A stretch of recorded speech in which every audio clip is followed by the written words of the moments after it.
Hello, this is Hanna Murray. In 2004, it was a bitterly cold day and there were a lot of old people sitting at the bus stop huddled in the glass cabin trying to get shelter from the cold. So I thought, why is this building not open? It's been closed for a long time. And that building next to the bus stop is the old train station.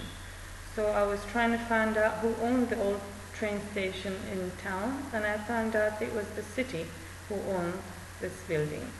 And so I contacted the city of Wittlich and inquired what's the requirement to buy and renovate the building. At the time they told me I needed a concept, so I presented my concept in January, and in 2005, in April, they sold the building to the Wittberger company. But at the time they offered me other building to buy. In the process of negotiating with the city of Wittlich of buying one of the other buildings from them for private use, they asked me if I was still interested in the old train station. And I said yes. Why didn't the Wittberger brewery renovate the building? And they said to me, the city representative, Mr. Osman and Mr. Kappes, that they did not have a binding contract. That's why they didn't renovate the building, and they offered me the building.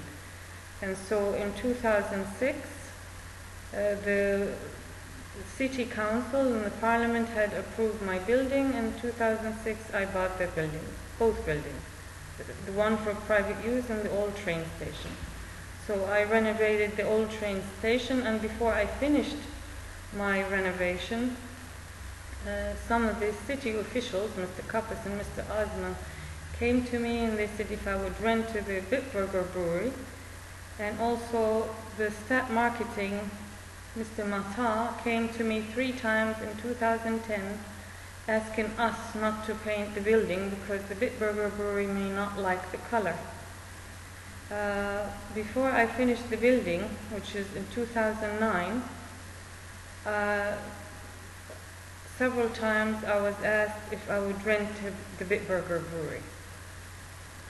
In 2010, Mr. Fabry, the representative from the bank Sparkasse Bitburg-Grün, came here with the Wittberger representative. At that time, I had half the building done, and I needed about 100,000 euros to finish the building. The bank already been involved in the progress of the renovation of the building, and they knew all the time where the money went. I already invested a lot of my own money in the renovation process, which is about 650,000 euros. At the time in 2010, at the beginning, I was asking the bank to give me the loan, 100,000, to finish the renovation of the building, to get the permits necessary for the habitability and being able to rent the building and start the business, because in the contract with the city of Wittlich, I had 3 years to do the renovation and implement my concept. But I was given a hard time. By October of 2010, I was able to finish the building, and the concept was implemented. The concept was implemented, and in the opening in October of 2010, the city of Wittlich did not come officially or even endorse the building, endorse my business or my ideas at the time. 2 days later, Radio Wittlich, a tenant in the same building, they opened and they had all the bankers and all the city officials to endorse their project. At that time, I spoke with a lady from the FDP about the irregularities and the pressures I was getting from the bank in Bitburg, and she spoke with Mr. Wolfges, the man in charge of the Sparkasse Bernkastel Wittlich, to explain to him the situation in order to help. But things got worse, because we had also Mr. Lichter, Harold Lichter from the Wittberger company, and Mr. Lichter from Wittlich, from the St. Paul. But things got worse. At the beginning of my business here in Wittlich, things were okay with the city of Wittlich, but things got worse and worse. I was boycotted. I've been under a lot of pressure from the bank to sign one of the buildings for them, or else they would cancel my contract. And finally they canceled my contract because I didn't give them one of the buildings as a security.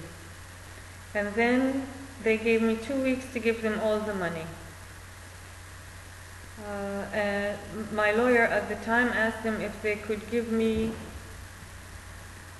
some time to refinance with another bank, but they refused. They also sabotaged the sale of one of the buildings because I was trying to raise money to refinance finishing the building. I contacted some of the city officials like Mr. Burgard to explain to him my situation, because I had a lot of threats from the bank saying, if you don't sign the buildings for us to sell, we will declare you insolvent. And these letters were written to Mr. Burgard in 2011, but Mr. Burgard, I had no reply. I wrote to the mayor and to the city council about my situation, but I did not get any reply from them either. I wrote also to Mrs. Laschweber, the lady in charge of the Sparkasse in Mainz, but I didn't get any reply.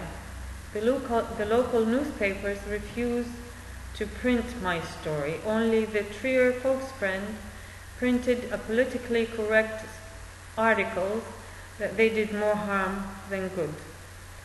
What's happening here is a total disregard and disrespect for free enterprise, and this is not a free market economy. They're trying to push me from all directions, to cut my line of credit,